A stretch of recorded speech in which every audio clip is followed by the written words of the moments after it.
What's up, everybody? Welcome to episode 37 of the Go Figure podcast. Ty, we did it. It's been a while. This is our second podcast this week. I'm very proud of us. It's been difficult with vacations and so many different things going on, but we made it. We made it to our second podcast, so great job. We did. Thank you. Jillian, you're feeling healthy, right? Oh, yeah. Oh, that's good. That's good. There's been illness and allergy going around the mountains of Utah here, and so it's good to see that Jillian is doing well. Well, it's 2023, not even halfway through, but it seems like a lot of the news stories are all about, is Biden really going to run again? And then who are the Republicans picking and who's going to be the next president? It seems like that's always a big deal. What are you seeing in the news there, Ty? Yeah, I mean, obviously DeSantis with the big announcement yesterday was fun, and I'm seeing a lot of "Come on, America." Is Trump Biden 2.0 really the best we can do? And it's no, it's not the best we can do. Not. We can do better, damn it. But scary enough, it's looking like it's going to happen. It's very likely, which is very unfortunate. It's time that the 80 and 76, 77-year-old folks stop making the decisions for our country, because when you're that old, you kind of make decisions that only benefit the very old people. And we've seen that a lot the last 3 years. So we thought it would be interesting to take a look at it. If you're in the business funding space, if you are a small business owner, if you're trying to build something, take care of your family, how exactly does Potus, the President of the United States, really affect you, your business funding? And we did some research. We asked our good friend ChatGPT and a few other AI tools out there to unpack what's out there, what are the facts regarding this. And it's interesting. It actually, I was surprised, there is a pretty good, decent impact and a little bit bigger than you would think. Of course, it doesn't change your responsibility as an entrepreneur, but interesting. We'll take a look at that. That's going to be topic number one. What's our next topic, Tyler? Yeah, the mindset piece. We are going to dive into what are the qualities of champions. That should be good. And that's interesting. Like, even if you're an entrepreneur and you're not necessarily a sports guy or an athlete, or you really don't follow, there are so many different similarities that come between looking at a champion like a Tom Brady and how he approaches things for 21 years or however long it was as the top NFL quarterback, maybe the GOAT of all time we were just talking about last episode, or an Elon Musk who may be the GOAT of entrepreneurs, especially right now. There are a lot of similarities in how they run their lives, their mindset, and so it'll be interesting to unpack that. Our third topic, if we get to it, we may or we may not, is our mastery topic, same one we had last time. A housing bust for thousands of small-time investors regarding apartment buildings, which, we're invested in and seems like one of the safest, best investments of the last decade. But an interesting story in the Wall Street Journal we'll take a look at. And then we got to get our second piece of the NFL GOATs out there. So talk to us about that. Yeah, last episode we talked about the greatest of all time for offensive positions, kind of compared those to, and these are people that are retired, talked about are there current NFL players who will replace them as GOATs when they do retire. And this episode we're going to talk about the defensive side of the ball now. And can't leave out our kickers, Leo. That's right. The special teams is special and therefore a reason. So good stuff, good topics. Buckle up, guys. Let's dig in and jump into topic number one. So how does POTUS affect your business? This is from our good friends at ChatGPT, OpenAI. Thanks, Sam Altman. It says the President of the United States can have a significant impact on small business. Well, that's who we serve. We love serving small businesses. And so here's how it can have an impact. Number one, economic policies. The POTUS has the power to shape economic policies that can impact things. Regulatory environment, right? If you're a small business owner and there's a lot of red tape you have to jump through with the federal government and your local government, then that can make it very difficult for you to do business and also very expensive. We're starting to see more and more regulation being implemented in small business funding. So that's having an impact. Access to capital, there it is, access to business funding. That's a big one. Healthcare policies is another. Those are pretty expensive costs. I think we've seen our healthcare insurance cost almost double in just the last few months. So that's an impact, right? A lot of our employees turned 26. It's been Dang, those kids are getting too old now. They're getting more expensive. They're getting off of mom and dad's insurance. So that's a cost. We've got infrastructure investment, trade policies, around the world, and then advocacy and support. So let's kind of just unpack these one by one. So economic policies, what do you think about when you think about economic policies that the Congress, Senate, especially the president, can implement to help or hurt business?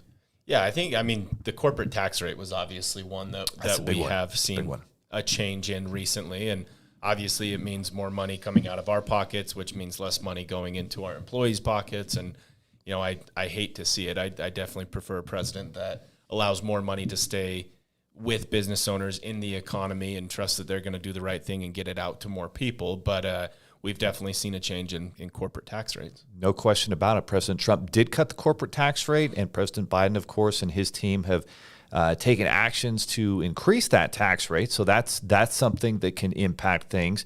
Regulatory environments, another, if you have a lot of red tape and you have to get licensed in every single state and you have to jump through all these hoops, then as a small business owner, that can be very difficult for you to grow and expand. You want to grow and expand. And especially, I feel like this is maybe more impactful based on a state-by-state basis and less impactful by the federal government. For example, if you want to do business in California, there are no limits to how many different hoops you have to jump through. Same with the state of New York. But if you're doing business in Utah or Florida or Texas, typically it's going to be a little bit easier, less red tape, less regulation to grow your business, get it established in these states. And if you're more and more kind of an online new type business that's operating across all 50 states, then that will impact you for sure. What are your thoughts on regulatory environment? Yeah, I agree. I don't think that has as much to do with the president as it does, local governments and whatnot. My immediate thought was same thing. California, New York, cost of even getting business licenses just my goodness, really, really tricky. I think we're probably going to get to this one, but I think a lot when you first put this up, my immediate thought went to like the solar industry, because we have a ton of small businesses here in Utah that they sell solar, and a lot of that has to do with the current president and how environmentally friendly we're going to be, even though who knows what it costs to actually get rid of those panels. That's the big debate. No question. So there, for a lot of years, and I think this is still going on, there's subsidies, there's these tax benefits. I know when I bought an electric car and got solar, and you've got solar on one of your properties, there's this little tax benefit that really does make a nice difference for your taxes at the end of the day. So they're incentivizing you to make things more green, to make things more environmentally friendly, which is fine. And then there's also the other aspect. Well, it's great to have solar, but it's still generating power off of the grid. And if your grid is generating power from coal plants, then it kind of negates that a little bit. Yeah, I was thinking about that because my local, it was a city thing where they were giving you $300 to trade in your gas-powered lawnmower for an electric lawnmower. But I'm cool. Like, I can only imagine how much power it's taken to charge up these two bulky batteries versus the gallon of gas I was going through every month of the summer. I almost wonder if it is that. It ends up not paying as big a dividend as you would think, and there's a lot of different research out there too. Even as much as I love Elon Musk and want to support Tesla, at the end of the day, all of that extra power has to come from somewhere, and most of the time it's coming from power companies that are generating the power from coal and other, even natural gas, which I feel like is way cleaner than everything. Certainly way cleaner than coal, right? But it's been getting a negative. Negative connotation from the media and from others out there. And so at the end of the day, is that electric vehicle and everything going electric, is it actually improving the planet? Not as much as you would think, especially because you have to mine and get cobalt and lithium. And to mine cobalt and lithium in places like Africa and Chile and China, it's actually very negative impact-wise to the environment. So this is where I always go full circle and say at the end of the day, I just don't see how we're ever going to quote unquote save the planet unless we go to a full nuclear energy impact, and people are going to just have to get on board, and there's going to be extra security, and you have to get rid of the waste. But I just don't see any other way for it, right? Unless nuclear fusion comes to fruition, which they've been talking about for 50 years. So I'm not sure that's happening anytime soon. Yeah, I agree.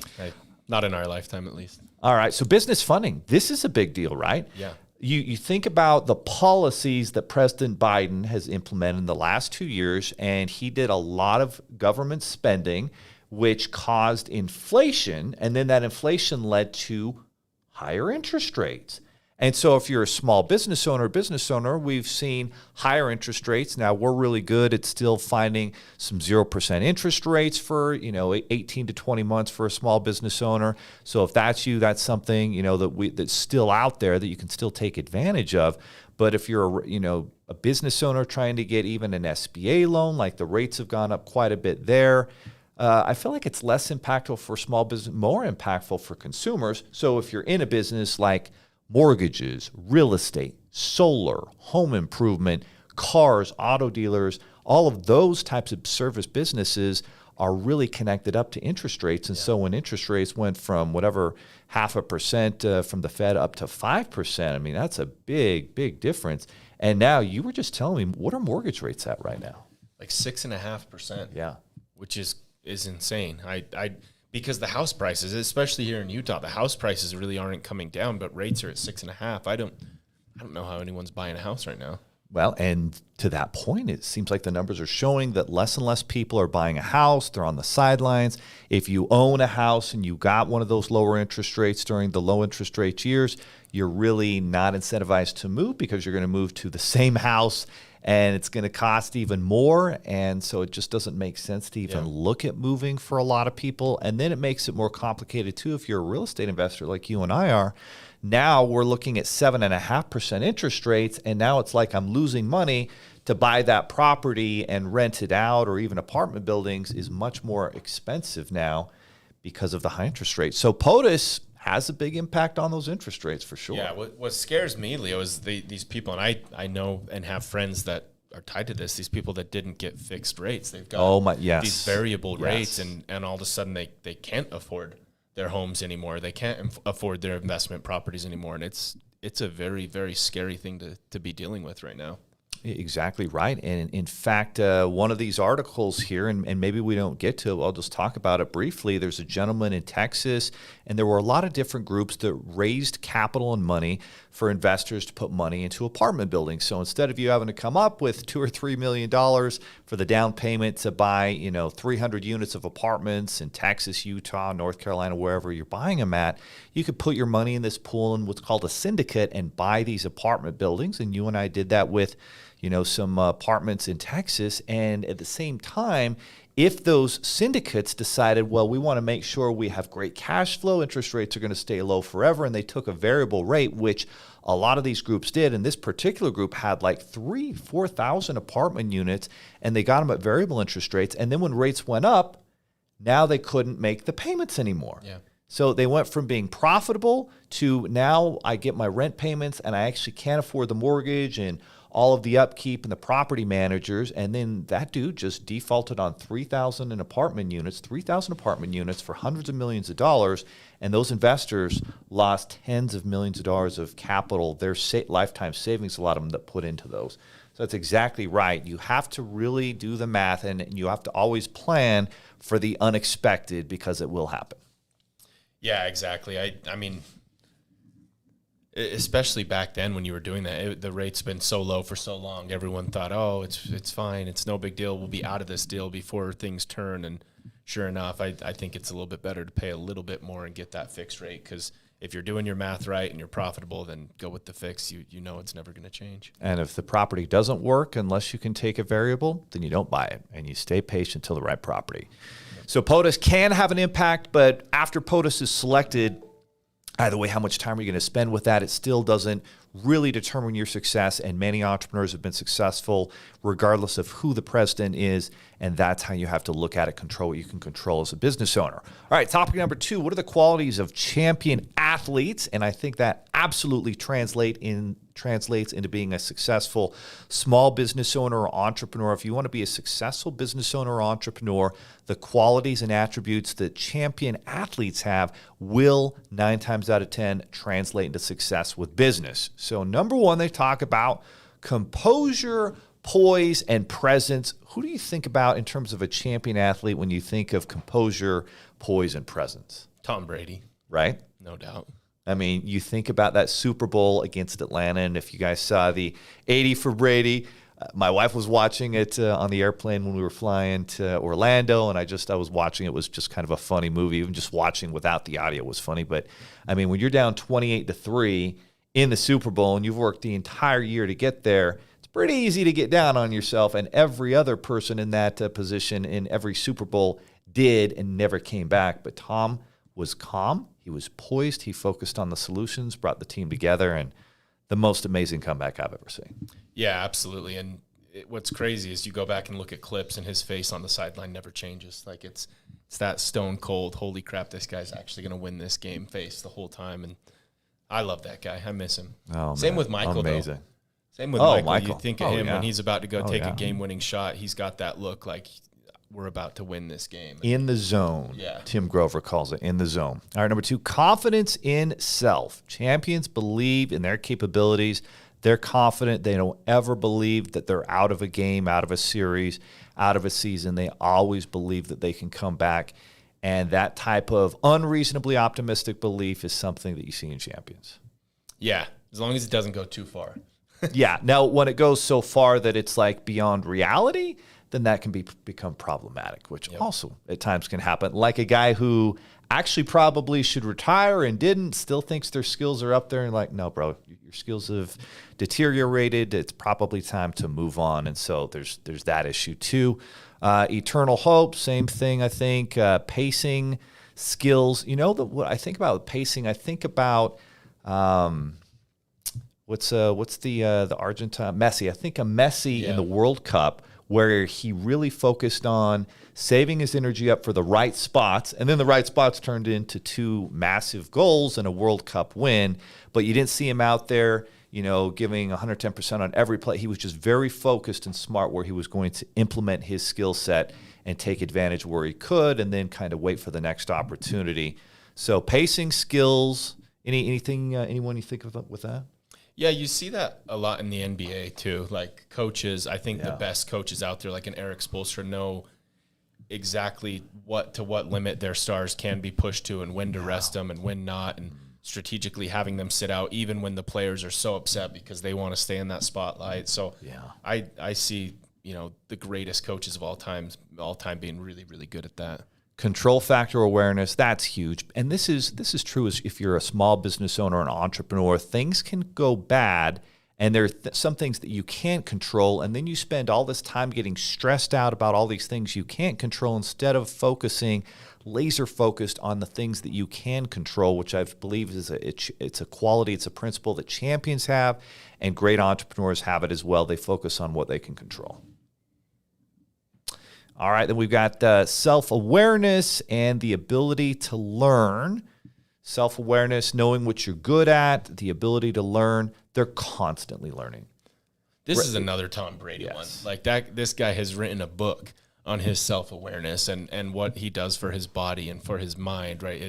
His crazy diet. They've created these vibrating muscle rollers that are just for Tom Brady. Like self-awareness, that the greatest athletes out there are so in tune with their body and their mind and how to take care of them and how to treat them. And so, again, it keeps coming back to Tom or Michael and his workout routines. Like the greatest of all time do that. You're looking for an edge. Where can I get an edge? Where can I learn something that the competition doesn't know about? And pliability was one of those things that Tom Brady used, and still most people don't know what it's all about, but basically it's a form of massage.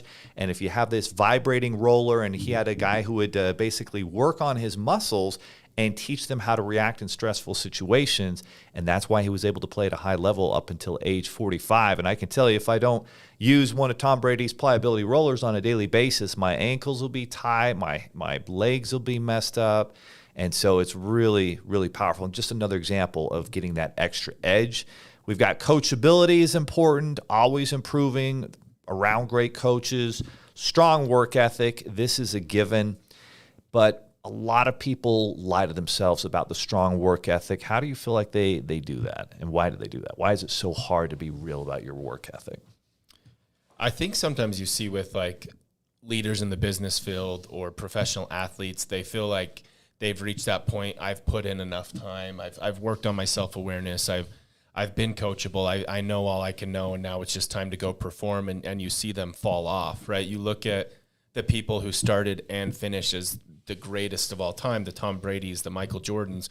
They were doing these 10 things to the very end, whereas you look at someone like a Tiger Woods, who is probably the greatest golfer, probably Jack Nicklaus, but you look at Tiger, had the hottest streak ever, was on track to shatter every record, the greatest golfer of all time, lost track with his work ethic, lost track with his mental awareness, with his physical awareness, and he had gained the edge by being one of the first golfers to start working out and get in shape, and he let these things lapse, and he starts working less, he starts getting distracted, and all of a sudden he's having drug problems and alcohol problems and getting divorced, and his career is a mess. And it's awesome to see him come back. He did come back. He got that Masters win, but outside of that, he hasn't really done a darn thing. So it's understanding you've never actually made it, right? You this is something you work with and work on forever. It's one of those things, too, where people say, oh, everybody seems to have this mindset. You see this popular on Instagram, this idea of when I finally make it, and this idea I'm going to retire on the beach. And the reality of the situation is most of us celebrate too early. We think we've arrived. We think we've accomplished it. We think that we've become a champion, or maybe you did become a champion. You did something really good. You had a great year, and then the next year you take your foot off of the pedal. You take a significant amount of time off. You're not focused. Your work ethic goes down. Your leadership goes down. Your team sees your lack of focus and effort and everything. And a year later, you're like, wow, my business is at 70% of what it was last year. I wonder what happened. Well, you took your foot off the pedal and everything changed. You have to keep pushing. And if you have this idea that you're just going to retire on a beach someday, most people that do retire end up dying very quickly within 5 years of retirement, and it gets very boring thinking that you're going to do that. And so becoming a champion is, and you look at the way Tom Brady played year after year after year, some guys get that one Super Bowl and then they kind of relax, but he kept on pushing, and that's what great leaders do, and they have that work ethic and that commitment. Right, guys. I think that's the biggest thing. Number 10 there, Leo, is commitment. Yes. Like, champions do what they say they are going to do. Despite all the haters, the people that don't believe them, champions do exactly what they say they're going to do, and you see that time in and time out. And that's where, that's our biggest principle we've got on the wall. We've got it for everyone on their own little cards. Do what you say you're going to do, but because it starts with the little things. If you say, I'm going to take my dogs on a walk, you better take your dogs on a walk, because it starts there. You build habits. Being committed to something absolutely is a habit. And so that's probably the biggest thing. Number 10, commitment, is what I see in champions. And you're doing the extra thing. You're not just going to the regular practices. You're the first one there, last one to leave. Great. Everybody works hard in practice probably. But you're doing the extra stuff outside of practice. You're doing the extra film study, the extra work. If you're a small business owner, an entrepreneur, you're not just worried about your business and working on it during regular business hours. On the weekends, you're reading the books, you're listening to the podcast, you're doing the extra research and homework about your business, about your craft, and you're continuously improving it. You're improving your leadership. You're out strategizing. At some point, you've got the work ethic, but you've got to keep on out improving. You've got to keep on strategizing. And if you add the improvements and the strategies to the work ethic, then that's how you keep on getting better, like a Tom Brady, like a Michael Jordan, and that only comes with commitment. Yep. All right, guys. Well, we're down to the wire again here, so I think we did talk about the housing one, so we're good there.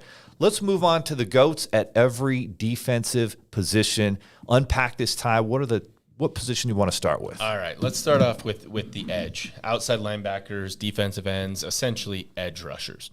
Right? So important. Oh, yeah. They're some of the highest paid players in the NFL. That's very important. Yeah. And ESPN put this out there. Lawrence Taylor, LT. Did you ever watch him? Probably highlights. I think he was done by the time you were born. Yeah, probably. Oh, yeah. He retired in 1993. I was born 92, so I do not remember him. But let's see how many. He got 40 of 50 votes. That is a landslide victory. Reggie White, Bruce Smith, J.J. Watt, awesome, but no, I don't think anyone's touching that. Current NFL players that come to mind, just to throw names out there, I do not think they will go down as the greatest of all time, but Von Miller obviously has had quite the career. Maybe one of these Bosas. They still have a lot of time to play. Bosas are tough. They've had some really good early careers, but I don't think so. What about you? I mean, the Watt brothers are great, but they're not edge rushers. They're D tackles, right? So yeah, JJ moved around a lot, but I don't think anyone's. So I think John Madden really explained it very well. And before you had the Madden video games, there was Techno Bowl and Super Bowl.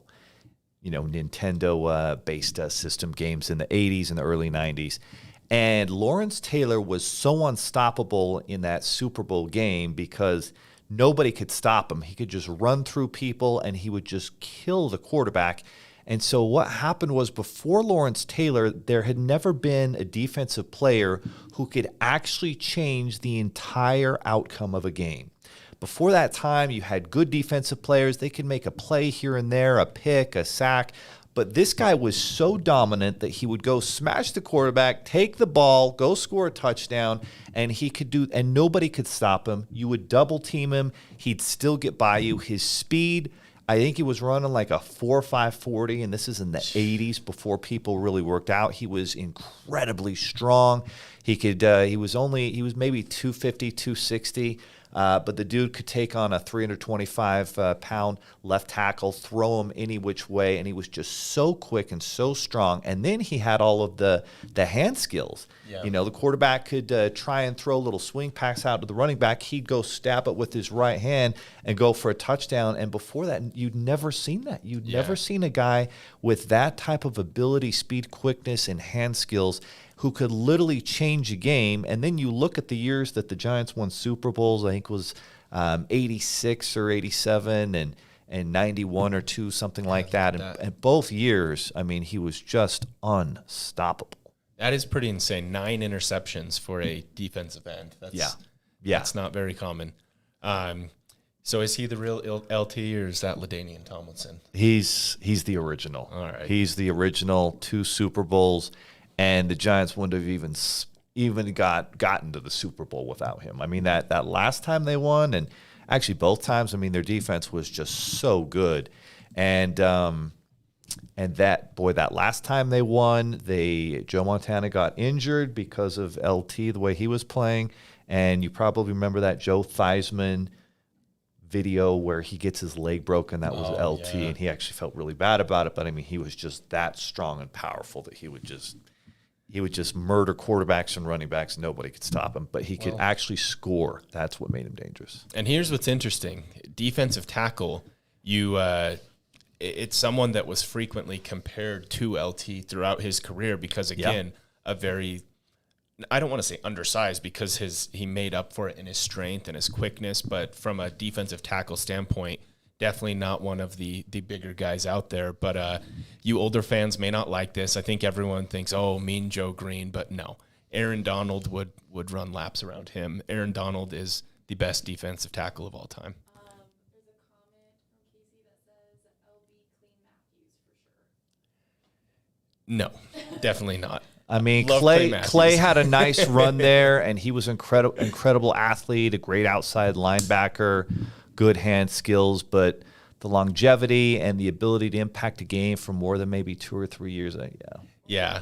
I would put Clay Matthews on he's a good one. Maybe 1 or 2 steps behind of Von Miller, just because, he had a big drop-off. He started to get the doubles and didn't continue to do what he needed to do, but great player. Maybe comparable to a Cam Wake. Yeah. I mean, Aaron Donald's just an unstoppable force. And it's interesting because it helps to be tall.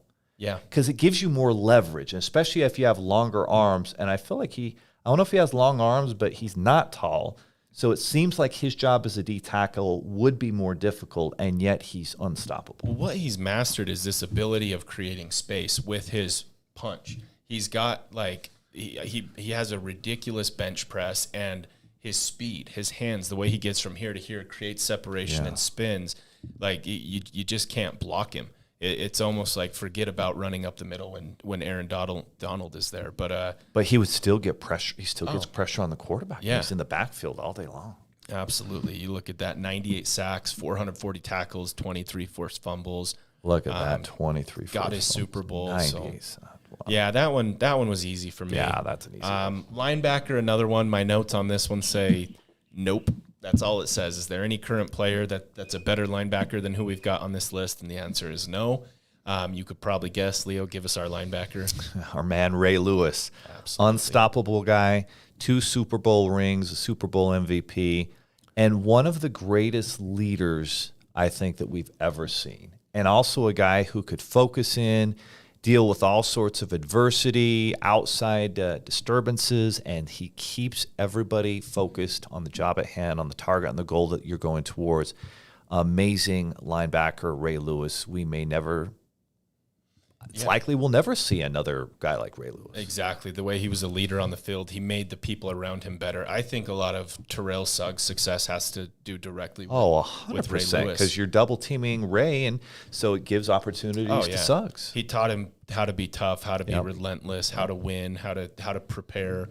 The others getting votes on here, Dick Butkus, obviously great old timer. Great old timer. I love him in what's that? Gail Sayers, Brian song. Yeah. He's funny. He does a nice job there. Mike Singletary, Jack Lambert. So, Mike Singletary, he was do you remember? I don't know if you remember when he coached the 49ers for like a year. The dude he's out there a little bit in some of the things he would say, and he would have these great post-game rants that he would go on. he's funny. He was a great player, though. Great player. So, again, linebacker, easy. Ray Lewis. No-brainer there. Cornerback. This one's obvious. It's Jalen Ramsey and Xavier Howard, and they both play for the Dolphins. No question. They're going to be all-time GOATs when they retire. But until they get there, yes, I'm only kidding. Fans, don't followers, listeners, don't hate me for that. I'm kidding. Deion Sanders, no question, greatest cornerback of all time in my opinion. Leo, what are your thoughts? I mean, another guy who absolutely changed the game of football in the same way that a Lawrence Taylor did. Because before that, you had good cornerbacks. They were good cornerbacks, cool. Sometimes they would make a play, knock a pass away, get a pick here and there. But before Deion, no one had changed the whole outcome of a game except Lawrence Taylor when it came to defense. When Deion came to the scene in the late 80s and 90s, first he starts off and he's returning kickoffs and punt returns for touchdowns, and he's so quick and he's so explosive and he's so elusive and he can accelerate unlike anybody. So he already had that ability, but then you put him at cornerback, and not only is he going to lock down that side of the defense for any throws, he's going to go against your top receiver and shut him down. Yeah. And then he's literally going to give enough space to make the quarterback think, oh, I've got a little out, or I've got a little in, or I've got this. And he'll just basically give the space up because he knows he's so fast and so quick and has the torque to accelerate. He'll accelerate after giving the space, pick the ball off, and then he's down the sideline. And then he's high-stepping, and he was just so much fun to watch. I mean, he's high-stepping, and he's doing these dances in the end zone. But he could do those dances because nobody scored more touchdowns from picks at the time than Deion did, and he absolutely revolutionized the way cornerback was played. And the term shutdown cornerback started with Deion, and that changed everything. Yeah, and that's what I'm saying. I really don't see anyone in the league currently. There's some really good corners, of course, but I don't see anyone taking that spot. I think, in my opinion, Charles Woodson, Rod Woodson, they definitely got votes. In my opinion, the next one closest to being that shutdown corner that you just avoided at all costs was Darrelle Revis. He is on the list here. He got a few votes, but no one's taking that spot. Safety.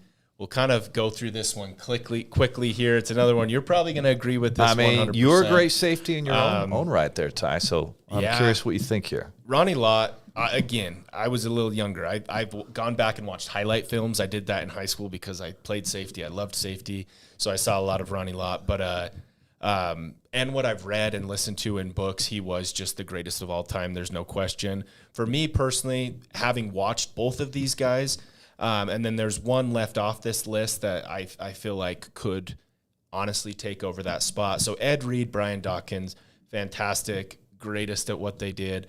Troy Polamalu is one that I'm actually pretty shocked didn't get more votes, because the way he just took over games, he was like a middle linebacker for the defense as a safety, and in my opinion is at least one or two in the greatest safeties of all time. But what's your thought on that?